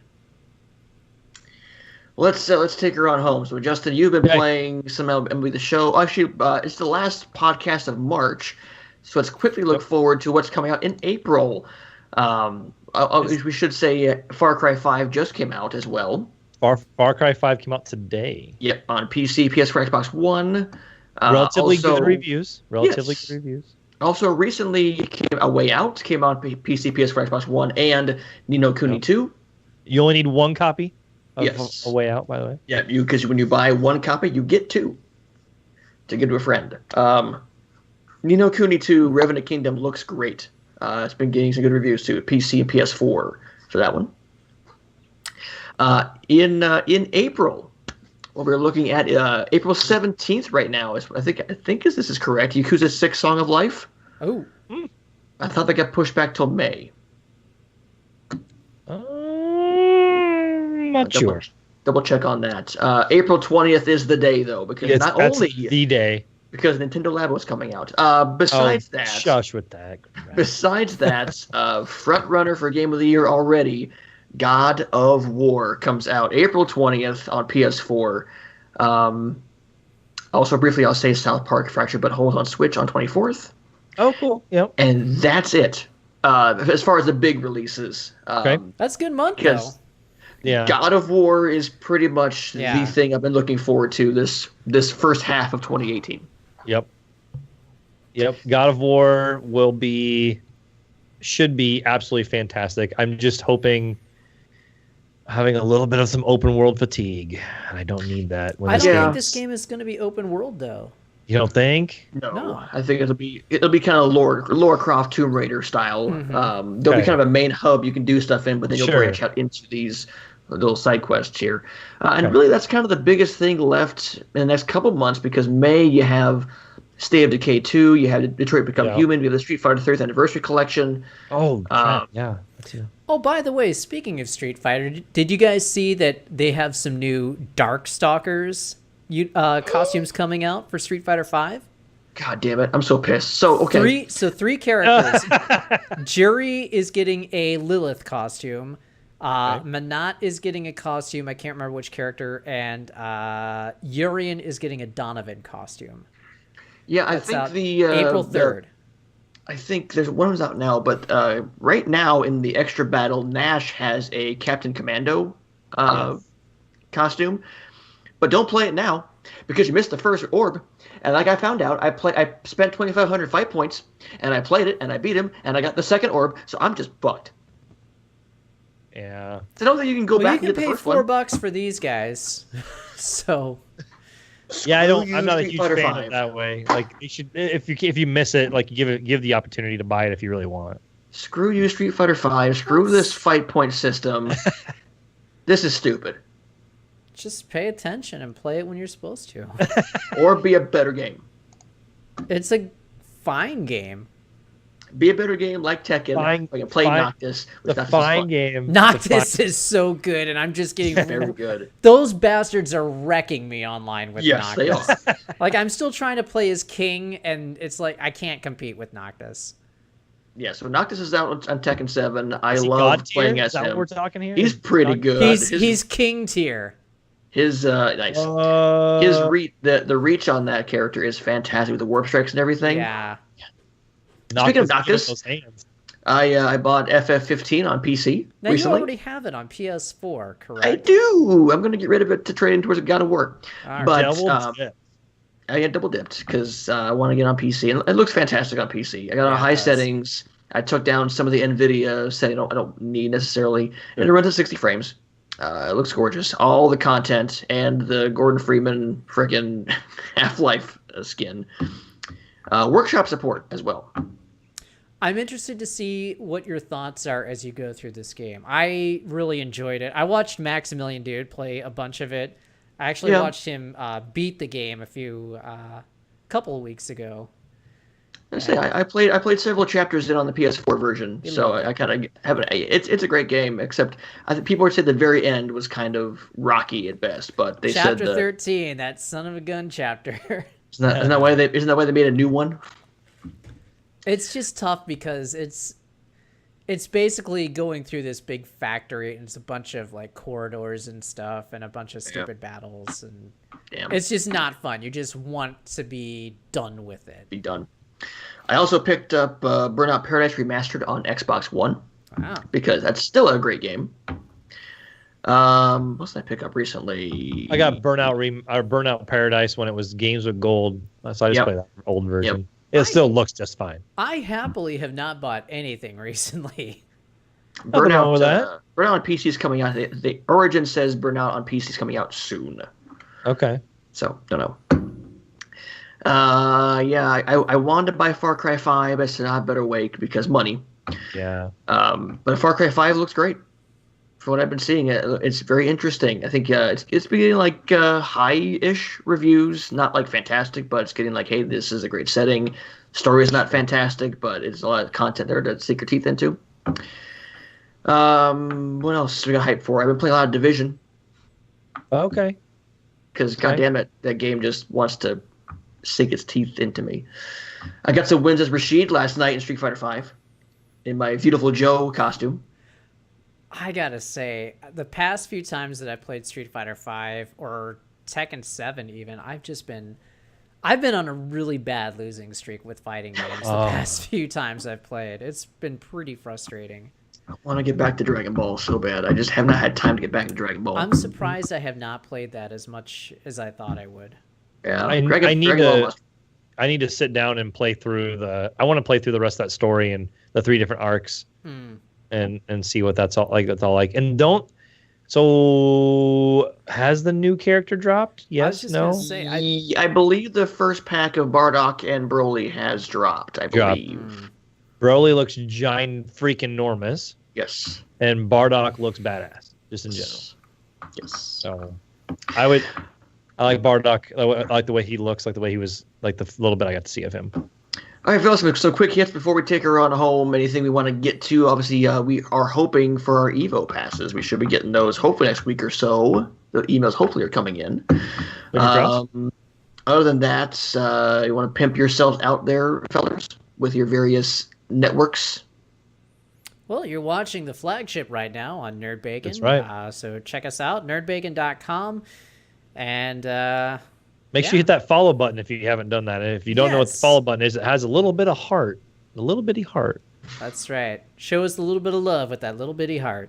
You can find me on separately on the Twitch page at twitch.tv/Jefferoth, JEPHEROTH. Also on Twitter at Jefferoth. And Justin, go for it. Level Up Justin. You can find me on Twitter, Instagram, and Facebook at those 3. I just recently started up a Mixer page. Sorry, Twitch. Trying that out just to see what it's all about. For scientific reasons. Yep. It's for scientific reasons. So over on Mixer, so mixer.com/levelupjustin, or just search Level Up Justin. You can find me over there. I'm going to try that out a few more times. Probably bounce back to Twitch at some point, or if I really pick it up over there, then I'll just pimp out Nerd Bacon over there, because, why not? Or you could stream on the Nerd Bacon channel, which we do have a Mixer channel. Oh, even better. Yeah. We divide and conquer. That's right. So, yeah, I mean, we talked about a lot of Fortnite earlier. I've been playing quite a bit of that and doing some co-streaming with some different people. So check it out. Check us all out. See what you think. Delete! Any final thoughts? Delete! I'd like to say thank you very much, Savvy D1, for the follow. We appreciate that. A little bit of heart. Excellent. Thank you. Welcome to our Woken Army. And with that, we shall call it a stream for podcast for this week. Of course, keep it locked here at Nerd Bacon for not just us, but the various Nerd Baconeers who pop on the show to stream every now and then. We'll get ZB on here, Infinite Knife on here. We'll get Dave's retro weekend once he gets the move all settled in. Someday that'll happen. And we'll go from there. So for myself, for Jeff Ross, for Dave the Watchman, for Level Up Justin, all of us NerdBacon.com, thank you all for watching. Game tasty, and we will see you back here next week. Have a good night, everybody. Thanks for watching. Woo!